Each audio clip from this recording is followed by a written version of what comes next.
Hello everybody, and thank you for tuning into the weekly report. Last week, President Trump urged Congress to reassert its constitutional authority to direct how federal agencies spend taxpayers' dollars. Ironically, many constitutional conservatives and libertarians disagree with the president. The reason is President Trump wants Congress to reassert its authority by bringing back earmarks.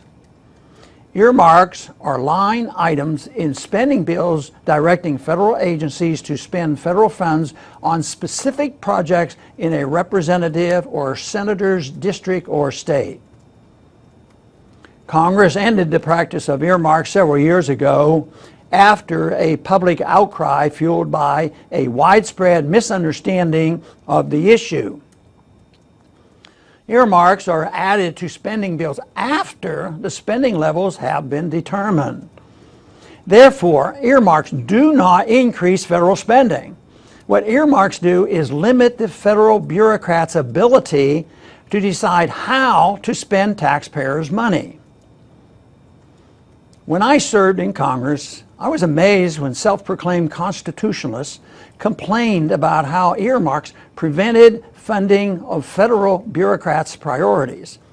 These so-called constitutionalists seem to have forgotten that the Constitution gives Congress sole authority over deciding how taxpayers' dollars should be spent.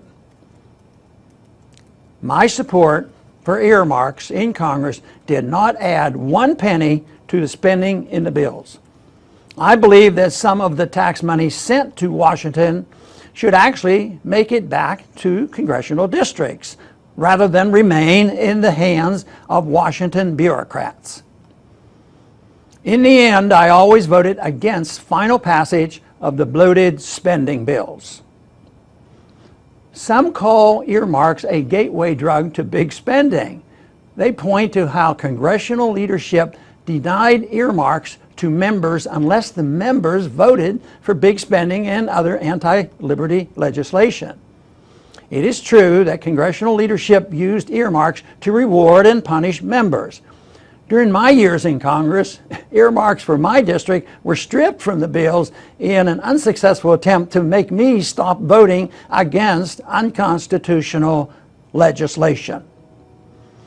Congressional leaders do not need earmarks to reward or punish members.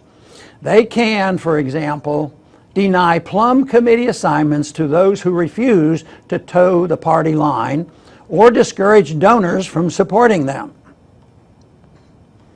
Presidents can still use the promise of federal funds to influence congressional votes. Presidential earmarks were crucial to passing Obamacare, and President Trump has threatened to withhold aid from states whose senators oppose his agenda. The removal of earmarks has given the president even greater influence over the legislative branch. The fact that there are more representatives and senators willing to vote against big government than in past years has nothing to do with the lack of earmarks. Instead, the liberty movement has led to more liberty-minded members being elected to the House and Senate. While the ideas of liberty are growing in popularity, the majority of the people, and certainly most politicians, still believe the U.S. government should run the economy, run the world, and run our lives. This misplaced faith in big government, not the presence of earmarks, is why most politicians vote for big spending. No politician ever said, now that I can't receive my earmark, I am abandoning my support for the welfare warfare state. That doesn't happen. Earmarks are a way for elected representatives to ensure their constituents' tax dollars are spent in a manner that matches constituent priorities. Earmarks do not by themselves expand government. Those who oppose earmarks should work to stop so many Americans from demanding government-provided economic and personal security. Earmarks are not the cause of runaway spending, and removing them has done little or nothing to shrink government and regain